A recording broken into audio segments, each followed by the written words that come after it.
It emerged this week that the Competition Authority is investigating allegations that an illegal cartel in the West is driving up the price of concrete. The senior executive of a company which is now in receivership alleges that the operation of the cartel is still in existence.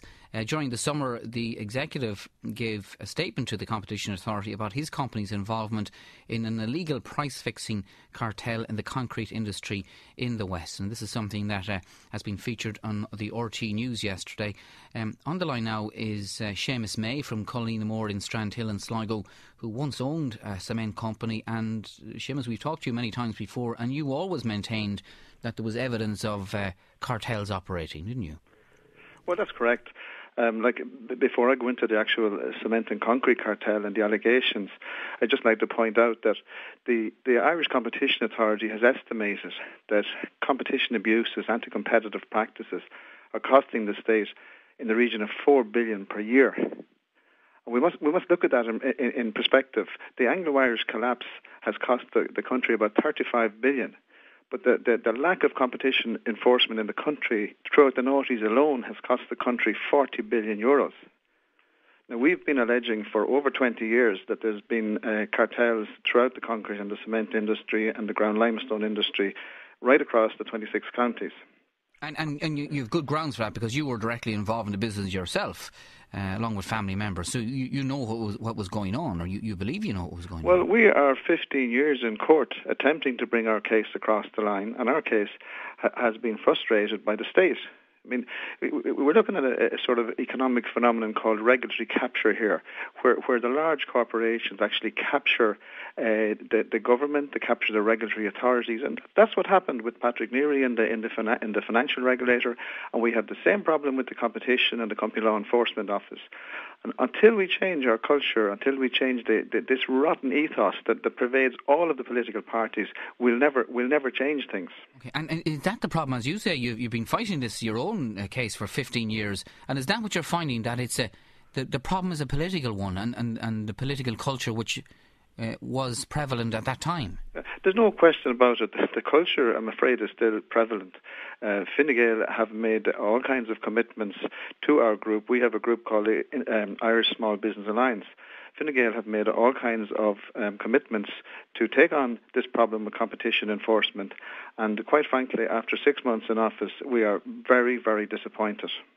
And we had recently had a meeting with the Minister for Small Business, John Perry, and the jury is out, but we're not hopeful.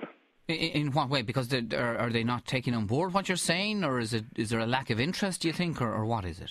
There appears to be, I put it all down to regulatory capture. I mean, when you have the body corporate financing the body politic, you've got a problem. You've immediately got a huge conflict of interest, and this is what has to be dealt with. We went to one of the particular parties, just for example. We went to one party and we had a very, very extensive meeting and briefing session. And when they didn't come back, they were astonished. They were horrified at what we had to say. And when they didn't come back, we reapproached them. And they said, oh yes, we brought that up at the top level, and we were told we cannot go there. And this was go there against the largest company in this country. Okay, well, it looks like you're going to have to go there now, judged by the latest revelations. Well, you see, the problem is this, and this is why the country is in so much trouble. We have been trying to bring a case through the courts for 15 years. We have been frustrated at every turn by the state. Now there's a queue forming. More and more people are forming a queue behind us to take cases. If we cannot get these cases across the line, if the Competition Authority doesn't turn around and do its job, what is going to happen is we are all going to take cases against the state and the taxpayer is going to be facing more multi-billion euro claims.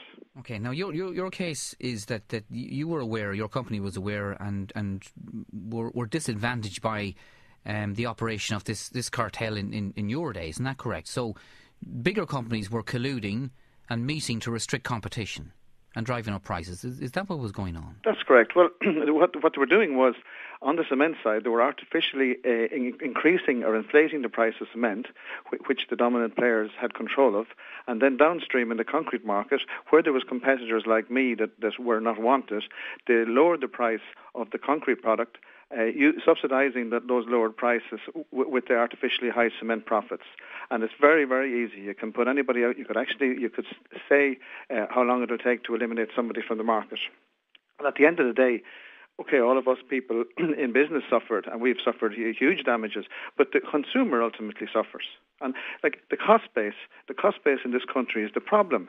I mean, that is why there's such the politicians are making such a fuss about the 12.5% corporation tax rate, because if that rate is changed, all of these American companies will just leave Ireland. There would be an exodus because their cost base is too high, and it's too high because the Competition Authority and the Department of Enterprise, Trade and Employment and all of these people with responsibility for business are not doing their job, because they are being fooled and they're being taken in by the big corporations, who ultimately are the same people that are funding the body politic. Okay, well, the Competition Authority doesn't comment on individual cases, but it is investigating these allegations of cartels. But if it's proven that there was a cartel in operation, I mean, that has serious consequences, doesn't it, for all sorts of organisations and companies? It would mean basically if a cartel is proven, everybody that was affected by that cartel, be it the county council, be it all of the county councils, be it the developers, builders, anybody that was buying the product, they would have a claim against the people found to have been operating the cartel.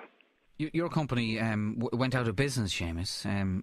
Was it because of what you allege was going on? We were forced out of business because of anti-competitive practices that were forced upon us by the dominant company in the industry and others. There's 7 or 8 defendants in our case, but they were aided and abetted and condoned by the body politic, and I'm talking about all of the political parties, not just one.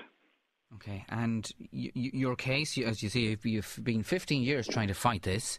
Is it still an ongoing process or not? Yeah, we have an application in before the High Court. It's going to be heard in the beginning of October to switch our case into the new competition court.